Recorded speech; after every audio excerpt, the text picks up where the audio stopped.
Buenas tardes, profesora y compañeros. Este video es para hablar sobre la función archivística según la normatividad. Vamos a empezar con los principios de la función archivística. Primero encontramos los fines de los archivos. Los archivos es donde encontramos la documentación organizada para que todas las entidades y los usuarios puedan acceder a la información. La importancia de los archivos. En los archivos encontramos la memoria institucional de cada entidad. Entonces es muy importante conservar y preservarlos.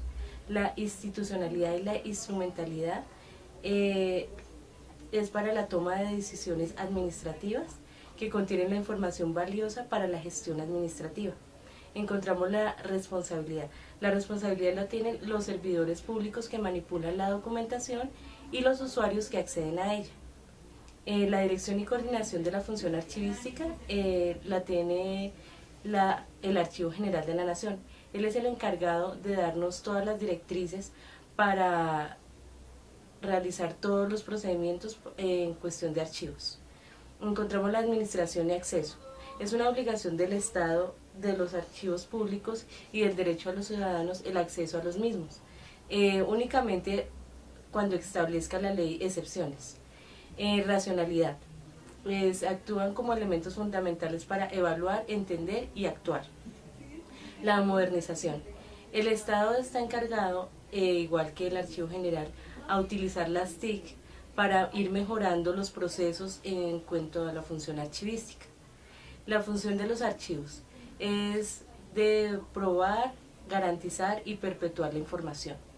El manejo y aprovechamiento de los archivos es únicamente para la administración pública. La interpretación es de acuerdo a la normatividad según los convenios internacionales y las NTC. El estudio de los archivos y la documentación es tan antiguo como la necesidad social de dejar evidencia de hechos o de actividades. El hombre siempre ha tenido la necesidad de dejar su historia. Entonces, desde las civilizaciones de Asia, los semitas, los no semitas, el Bajo Imperio, Egipto, Roma, Grecia, siempre se han encontrado evidencias y pruebas de archivos organizados. Los romanos tenían la frecuencia de organizar sus leyes en papiros.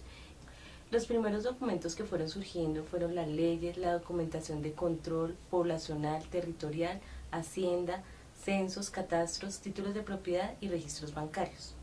Como dato curioso, a principios de los años 1930, uno de los hallazgos impresionantes de arqueología y archivística fue el descubrimiento del Palacio Real de Mari. En su interior se encontró un valioso archivo de 20.000 tablillas, los cuales contenían escrituras sobre piel. Estas datan de los años 1700 a.C. En 1814, el archivista Francis Natalis de Wallace enuncia la noción de fondo, en donde determina que es necesario conocer de dónde provienen los documentos. Es así que determina el principio de procedencia. Este principio permite saber de dónde se producen los documentos, cuáles son sus unidades administrativas y por qué razones lo hace. Por asignación de funciones, es decir, por lo menos un recibo público, de dónde proviene, si de la familia o de la entidad pública, etc. El principio de orden original. En 1881, von Seyfeld enunció el nuevo principio de orden original, donde dispone que los documentos de un fondo deben mantenerse a lo largo de su vida. El orden otorgado por su entidad de origen es clasificado de acuerdo a las acciones desarrolladas por la entidad o a sus propias estructuras administrativas. Debe verse reflejado en los archivos mediante la correcta ordenación de las series, subseries, documentales y expedientes.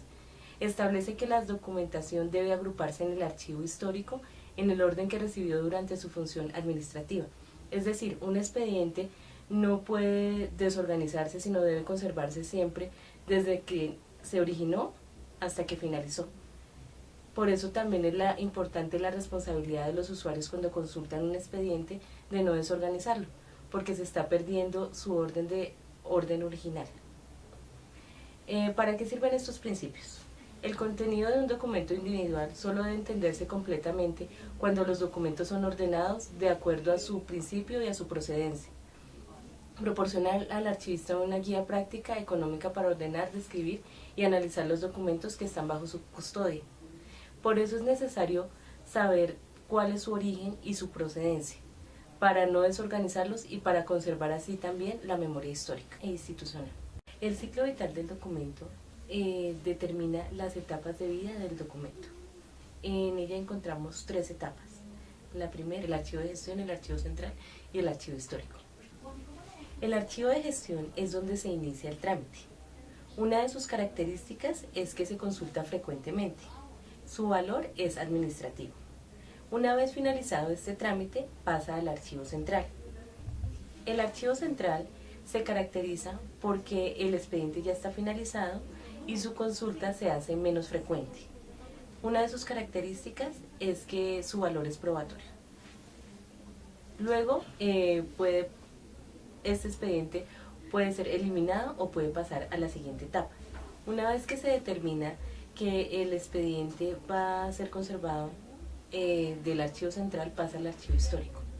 En el archivo histórico, el expediente tiene valor patrimonial, histórico y de investigación.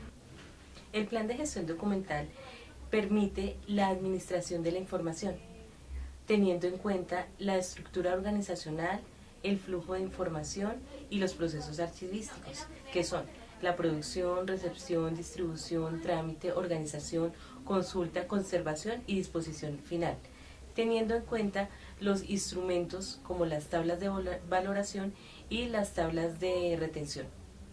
Todo esto para la toma de decisiones, la investigación y para generar conocimiento.